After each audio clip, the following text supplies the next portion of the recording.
Yuda, booking ang lovers dahil sa vlog a day ni Donnie in Batangas.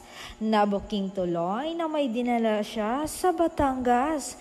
Nagdilulo naman ang mga fans na dinala ni Donnie ang girlfriend sa Batangas dahil parehong-pareho daw ang katabing manok ni Donnie sa picture ni Belle na may hawak rin siyang manok. Kalat na nga online ito agad-agad.